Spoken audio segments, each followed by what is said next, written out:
Citayam Fashion Week menjadi tempat untuk anak muda menunjukkan kreativitas dalam bentuk fashion dan juga menjadi tempat penyimpangan LGBT yang semakin berkembang. Apakah penyimpangan ini pernah dicontohkan oleh para pejuang? Dan apakah tujuan para pejuang untuk meraih kemerdekaan? Yuk, kita bahas sampai tuntas. Ditonton video ini sampai selesai biar tidak salah paham.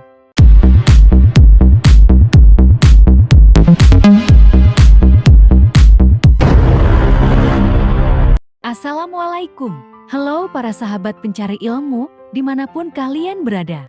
Apa kabar kalian hari ini? Aku doain, insya Allah selalu pada sehat ya. Amin. Di video hari ini, aku mau ngebahas tentang fenomena fashion yang sedang viral saat ini adalah Citayam Fashion Week di Sudirman, yang menjadi tempat untuk para anak muda mengekspresikan diri mereka dengan gaya fashion yang mereka sukai.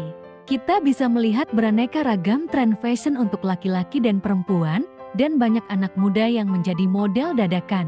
Apabila kita melihat fenomena ini dari segi hal yang positif, maka kita harus memberikan apresiasi atas kegiatan mereka untuk menunjukkan fashion anak muda masa kini. Tetapi apabila kita melihat dari segi hal yang negatif, maka banyak hal yang harus dihimbau dan diberikan peraturan khusus untuk kegiatan ini.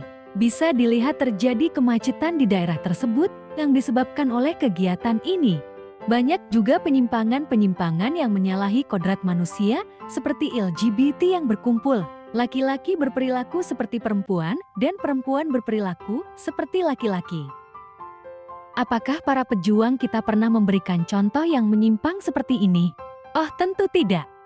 Para pejuang kita baik di masa kerajaan maupun di masa penjajahan, mereka semua termasuk orang-orang yang sangat kuat, pintar, taat kepada Tuhan, dan memiliki akhlak serta moral yang tinggi.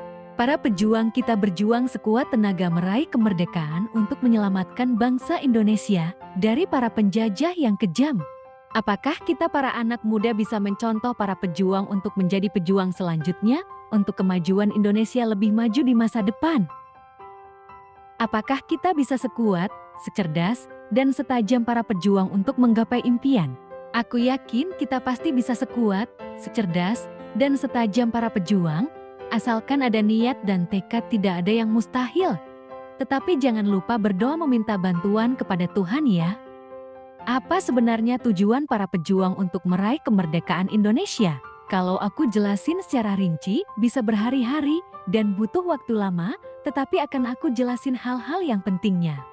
Para pejuang kita dengan susah payah melawan para penjajah, tidak mudah untuk melempar para penjajah keluar dari Indonesia. Butuh kecerdasan, strategi, keringat, pertumpahan darah, kekuatan, dan tak lupa untuk berdoa memohon bantuan kepada Tuhan untuk kemerdekaan Indonesia. Selain itu, mereka juga banyak melakukan musyawarah atau bertukar pikiran untuk menentukan langkah-langkah cerdik yang harus diambil. Untuk melakukan pembacaan proklamasi di Jakarta pada tanggal 17 Agustus tahun 1945 sebagai tanda kemerdekaan Indonesia. Dan juga sebagai peringatan keras kepada penjajah untuk keluar dari Indonesia secepat mungkin.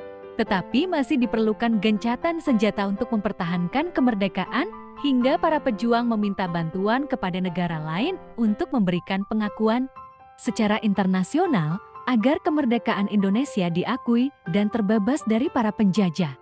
Nilai-nilai perjuangan tersebut pun dituangkan dalam Pancasila yang menjadi dasar negara Indonesia. Pertama, ketuhanan yang Maha Esa. Kedua, kemanusiaan yang adil dan beradab. Ketiga, persatuan Indonesia. Keempat, kerakyatan yang dipimpin oleh hikmat kebijaksanaan dalam permusyawaratan perwakilan. Kelima, keadilan sosial bagi seluruh rakyat Indonesia. Kalau kita melihat dari segi ketuhanan yang Maha Esa, para pejuang kita sangat patuh dan taat kepada ketentuan Tuhan, mengajarkan kepada rakyat Indonesia untuk mempercayai Tuhan dan wajib memeluk agama serta mengutamakan Tuhan. Tuhan tidak pernah mengajarkan kita untuk menyalahi kodrat manusia, laki-laki menyerupai wanita, dan begitupun sebaliknya wanita menyerupai laki-laki. Kamu lagi nyari siapa di sini? Jangan sampai negeri Indonesia yang indah ini, yang diperjuangkan kemerdekaannya oleh para pejuang mendapat azab dari Tuhan, seperti kaum Nabi Lot, yaitu kaum Sodom, yang dihancurkan negerinya karena kaum ini membangkang dan melakukan hal-hal yang menyimpang seperti menyukai sesama jenis. Apakah kalian mau merusak negeri ini seperti negeri kaum Sodom? Apakah anak muda Indonesia di masa depan akan memiliki moral yang rendah sehingga menyukai sesama jenis atau menjadi LGBT? Tolonglah jaga perilaku dan akhlak kita untuk tetap mengharumkan negeri ini dan tanamkanlah benih-benih kebaikan untuk kita panen di masa depan. Kita juga bisa mengambil contoh dari para pejuang kita, terserah kalian mau mencontoh dari nenek atau kakek atau para pejuang yang lain.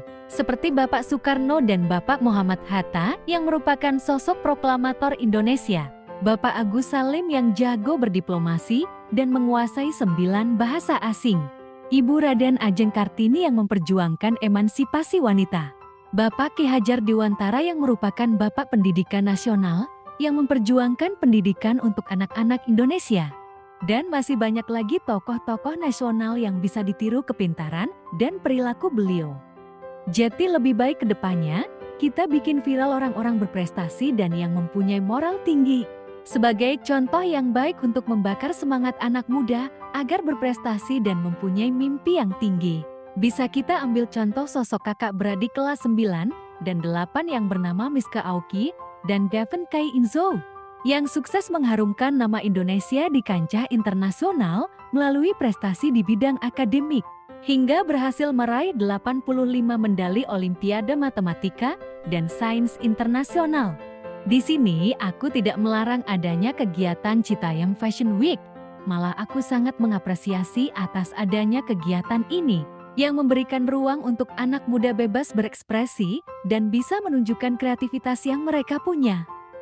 Tetapi dengan adanya sekelompok kaum LGBT di Citayam Fashion Week membuat sedikit image buruk yang memperlihatkan hal-hal yang menyimpang dari kodrat manusia, yang mencerminkan perilaku negatif, sehingga bisa merusak moral generasi sekarang hingga generasi selanjutnya.